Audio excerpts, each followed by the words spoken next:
I recently watched The Good Place, and it got me thinking. If I was in a place with infinite resources conjurable at will, and I didn't need to eat or sleep or pay bills, and had infinite time, what would I do? I would probably start with things that are more realistic, catching up on movies and TV shows, playing video games and board games, that sort of thing. I don't play board games as often as I'd like in real life because I'm too busy, and the setup often takes so long. If I had infinite time and wouldn't get hungry or thirsty, then I could play for longer. I hope that I wouldn't get backaches and neck aches from leaning over tables to do things in The Good Place. If I'm still going to get those, that's another reason why I might stay away from more intense board games. But if I can conjure things, then I can probably have the board float around and nothing would get knocked over by jostling, so I could just lift it up to walk underneath and point at things from below to make the pieces move. Or I could phase through part of the table and board like it was a hologram. That would be cool. I'd like to try levitating, although I'm scared of heights. I think it would be fun to do acrobatic flips in zero gravity. Viewing different parts of history would be neat. Seeing what life was really like in different eras of history. I'd really like to be able to conjure exactly what I'm imagining in 3D space.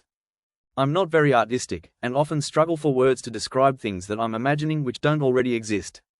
It would feel good to be able to share those things with other people. I'm assuming there are other people I can interact with, just like in the show.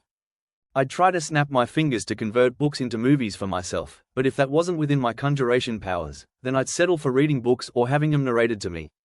Exploring space or the deep ocean, or even the Earth's mantle could be interesting if I can phase through things and don't need to breathe. Although I'd want to be able to go faster than regular human speed since those places are so large. I would probably still want to eat occasionally, even if I didn't need to. Maybe once a month or so. I've never been a huge fan of food, and there are definitely a few days every week when I wish I could just wave my hand and stop feeling hungry or thirsty. But there are occasions when I like having a treat, usually something very unhealthy like chocolate or chips or fried food. It would also be nice to be able to skip past any parts in a video game that were too hard for me, just to get to the rest of the game afterwards. There didn't seem to be any rules in The Good Place, so I don't think they would stop me from cheating in single-player video games, and they might not even consider skipping parts to be cheating. Something else that would be interesting is to be able to see and understand all my internal parts. If I could see all the scar tissue and remove it, that would be great. I might spend a few centuries flying or levitating around Earth, although the way time works in the show it seems like I wouldn't be able to see Earth's future.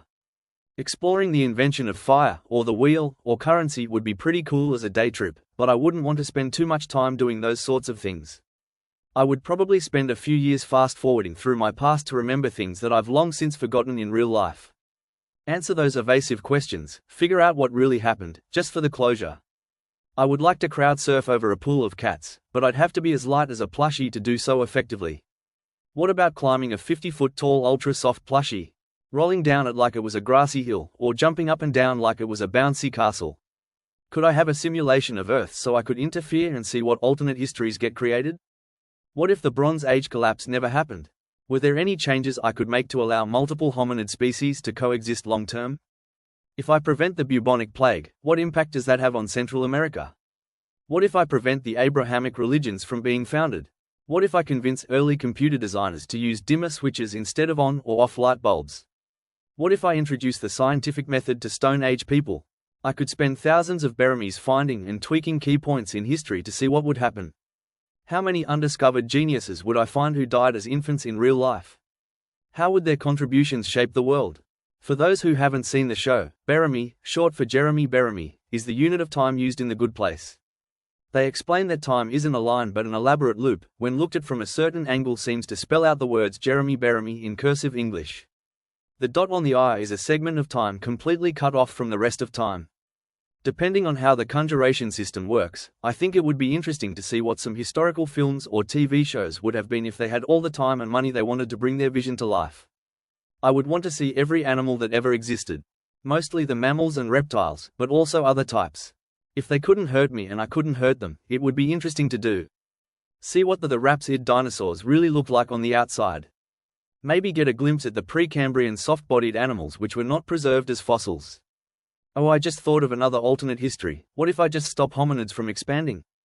Maybe have continental drift be slightly different so they start out on an island instead of a large continent. What would happen to the rest of the world without their interference? Would I be allowed to fast forward millions of years in that hypothetical? I keep thinking of ways to use the magic of the good place to better the real world, but for most of the show it seems like they were unable to impact the real world. They didn't go too in-depth about the alternate history they created and whether that was a simulation or the real Earth. There's very little point in trying to benefit other people in the good place because they have access to the same infinite magic that I do. Maybe I can help them come up with ideas if they are struggling to adjust at the beginning, but that is such a small blip in their almost infinite existence. Something that might be interesting, but is also very scary, is to see alternate versions of myself. If the things in my life that I had no control over had happened differently, how would that impact the person I became? It would be the ultimate nature vs nurture experiment, and I'd be able to adjust thousands of variables and repeat the simulation as many times as I wanted to. I did write out my life story in my early 20s, but I don't feel comfortable sharing it in such a public place yet. Part of me is still paranoid that somehow this YouTube channel will get linked to my real identity and ruin my life somehow. How exactly? I haven't the faintest idea. Maybe something I say gets me cancelled and blacklisted from my current career. Maybe someone of an opposing political viewpoint hunts me down and assassinates me. Maybe it just makes everyone around me too guarded to be open and honest to me because they don't want me to share any details about them. Maybe my writing is so bad that it makes people lose respect for me and stop valuing my opinions. In the show, people have to overcome some character flaw before they are let into the real good place. I wonder what mine would be. Perhaps I'm too timid, too cautious, or too blunt. Maybe I'm not good enough at defending myself or the people I care about in social situations. Maybe I don't contribute enough to society. Maybe I'm not decisive enough, not caring enough, not emotional enough, or too emotional. Maybe I'm too selfish, or fearful, or stubborn. What if I'm too much of a pushover? What if I'm too honest, or not honest enough? Is being forgetful a character flaw?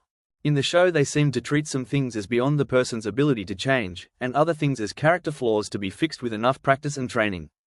The factors that are outside of my control, such as the economic system that I was born into, and the things I have to do to survive in it, are forgiven in the show, and are not counted towards my karmic style score.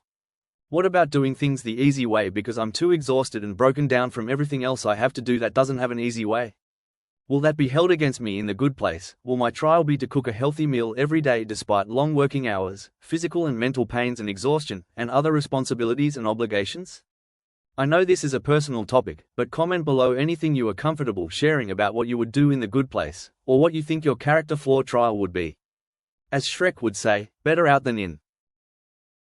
Like and subscribe.